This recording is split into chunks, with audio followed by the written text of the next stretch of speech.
What's going on, guys? Steelers on the block back again in the garage with some parts for an S10 pickup truck. I've got a couple fenders, a bumper, and a hood sitting over there. We're going to go through the steps that you need to take to fix dents, prep your metal, and get ready to paint. Quick overview on the parts before we get started. This is the driver's side fender, and it looks like this has been repaired before, because there's a crack right there, which I think may be from body filler. You can see the clears peeling off of here. Aside from that, this fender looks to be okay. Over here on the passenger fender, this is dented up pretty good here. Typically I would use a stud puller to pull this out. I don't think I'll be able to use the stud puller because it's off the vehicle, and my stud puller's out being rented right now. So what I'll do is take a hammer, go in here, we'll hammer this portion of the fender in, and we will see what we can pull out. If we can pull anything, we're probably just going to go in here, grind this down, and put some body filler in here. So if you're in a situation where you don't have a dent puller and you can't get the dent pulled out, this is how you're going to fix it. The hood actually is in really good shape. There's some waves I just noticed right there in the front, and one little dent I think right there, but aside from that, it's not bad. Not bad at all, actually. Not bad at all. A little dirty, it's no big deal. Now for the front bumper. Got a little dent right here. I think we may put a little bit of filler on that. Not too concerned about that one. But there is a dent right here that we're gonna have to deal with, and a dent puller's not gonna pull this out. It's pretty thick steel, so we're gonna flip this over on the ground. Got a mini Mr. Persuasion down there, and a block of wood right there, and we're going to do a little bit of hammer work and see if we can beat most of this out, and also take this area that's humped up here and try to move it down. So hopefully by moving this out, it'll relax the metal and we can move it to the left a little bit, press it down, and be good to go. It's going to mask off the bottom half of the bumper cover, or the bottom half of the bumper, because we're not going to take care of painting that. So here's your overview. A couple other things: we will remove this chip guard. It's all old and deteriorating, so we'll get rid of that on both of the fenders. And the color will be black. It's the GM black that we're going back with, because the truck these are going on is black. This is really just a respray. It's not a complete repair. These are going on a car lot vehicle, so probably not going to get crazy on the dent repairs. Gonna fight my instinct to fix everything that's wrong and just spray it and send it on its way.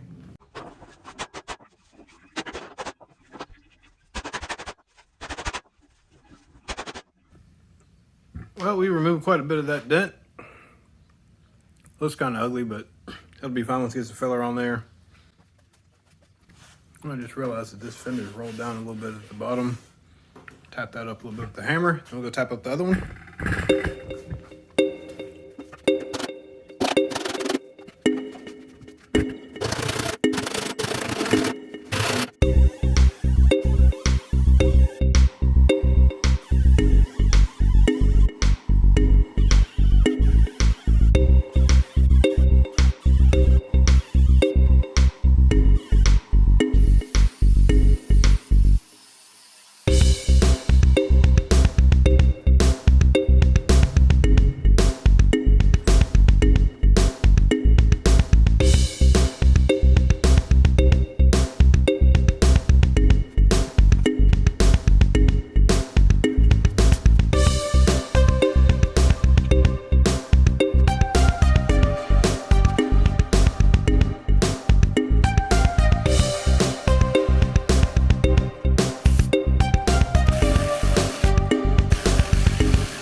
talk about a workout. Got everything prepped up and went ahead and got my body filled on the areas of the fenders where they needed some attention, and on the bumper over there. The hood was in good enough shape, I'm not gonna worry about it. Went ahead and added the SMR 210, I think that's that 210 primer in the can. Went ahead and went over this one, and went over a spot I fixed here. Went ahead and went over the front of the bumper. There were a bunch of rock chips in there. And went over this area that I worked on that dent, and really got most of that dent out. You can see it came out pretty good, Yep, not bad at all. Got a couple little craters in there. I'll put some spot putty in there and fill those in. And then sand this down, sand other areas of primer down, and then I think we'll be ready for some base coat because there's nothing else really left. So I'm gonna let this dry up and we'll move on to the next step.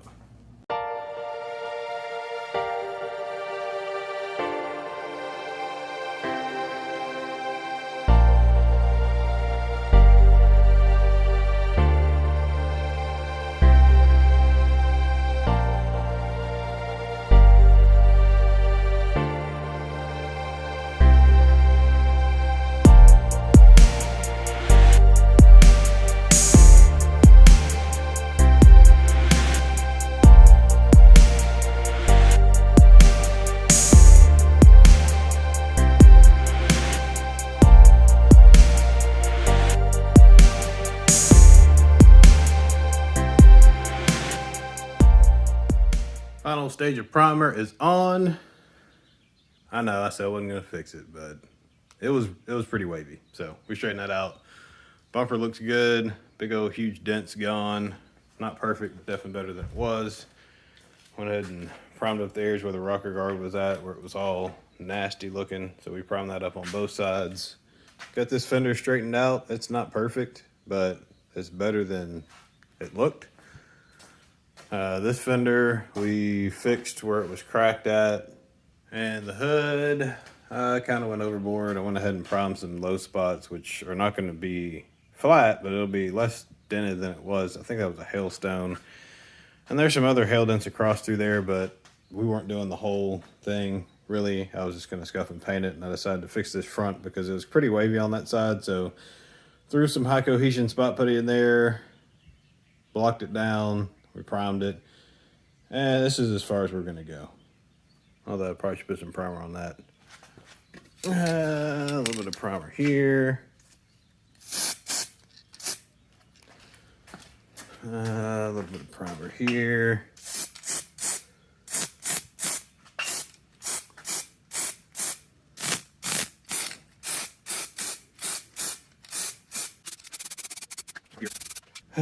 Yeah, I could go on this. I could go at this all day, which I'm not. I'm gonna stop right there, I think. Let me make sure nothing else is critically bad.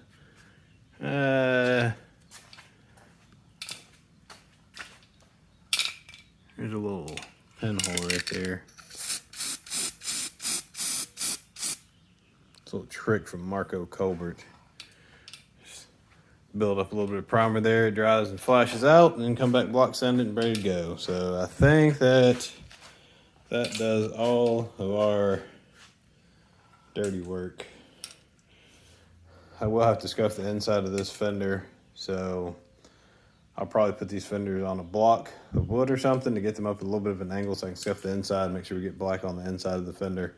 Since this is a color change, I'm not really worried about this area down in here because all this is hidden, just the area that's exposed.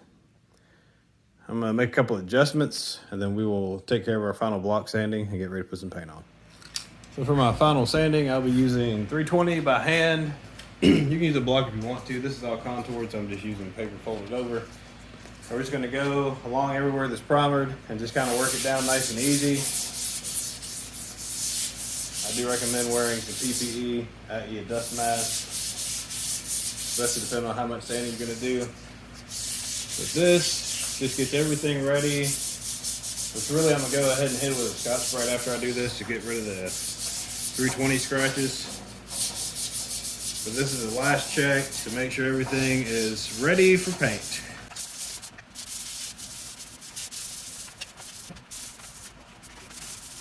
In case you guys are curious what I'm using to hold that up with.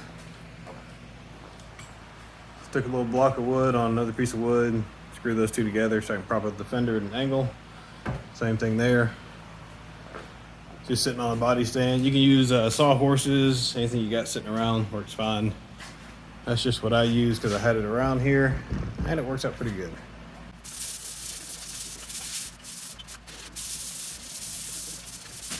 I'll touch on one thing. I've got a little bit of bare metal and there's some body filler showing through right here. Make sure you hit that with some primer. You can use base coat over very small areas, but this is a pretty large area. There's a spot here, here, here, here, here, here, and that big spot there. So I'll just slap a little bit of primer over that before we get our base coat out. I'm using this Duplicolor primer for this area. I use Speedy Coat everywhere else. The Speedy Coat primer has a really good build. Since this is just a very small area and I don't have a lot of area to build up, I'm just trying to cover up these burn throughs. This is a good product to use, this Duplicolor one.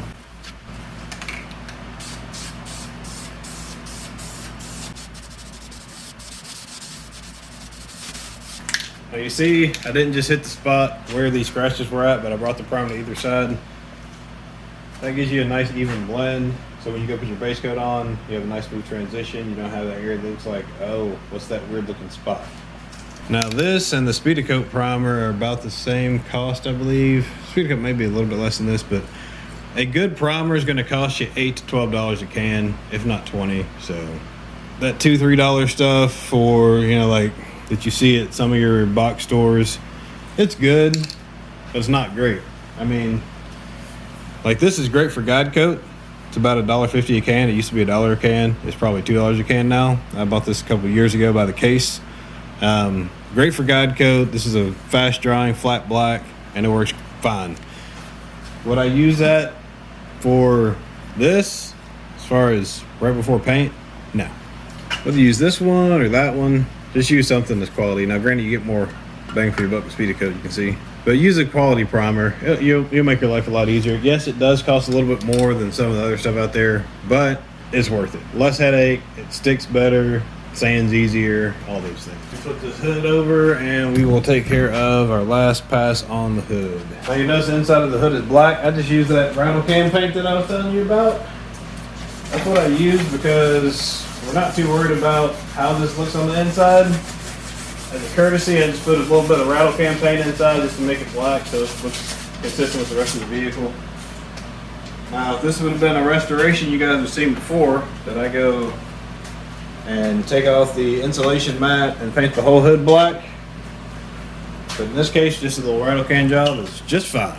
Most of the time, they don't even flip the hood over and paint it. They just paint around the edges. I'm going to use a foam block on this area.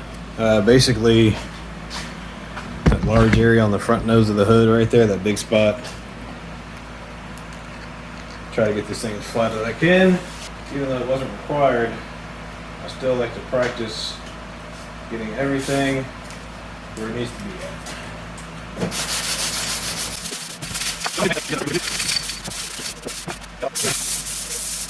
I know somebody in the comment section, oh, you should never stand by hand, you're going to ruin that panel. It'll be fine. It will be just fine. I will say if this is a metallic, I would not be doing this. The 800 wet because that paint is real finicky. Go ahead and wipe this down. And then we'll get our other primer out. I got a couple areas of burn through. Just gonna throw a little primer over, let that dry. We'll just lightly hit it by hand with some 400. We're just gonna take a red Scotch Brite, go over the thing one more time. We'll do the areas that we primed as well as the rest of the hood. I will smooth out any little burrs that may have been in the primer.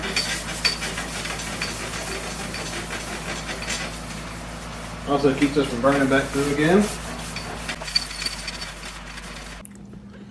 I know I'm gonna get questions, so I'll go ahead and answer it now. These are lights for a turbo cat-eye pickup truck that we may paint sometime next year. Several months ago, I repainted a rear end. These are the headlights and taillights for it. They're brand new, as you can see. I mean, I just Pulled them out of the box, but the owner wants them clear coated so they don't fade, yellow, oxidize, etc. So we're gonna hit all these lights with 1200 grit with the DA, and when I clear the rest of these parts for this S10, I'm gonna clear these as well.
Went ahead and put some bumper coating on the lower piece of plastic for the front bumper. It's just from a rattle can, but it cleaned that up. So I'm gonna take this inside and install it on the steel bumper, put those two together, and then we'll get a look and see how it looks complete. Fender, hood,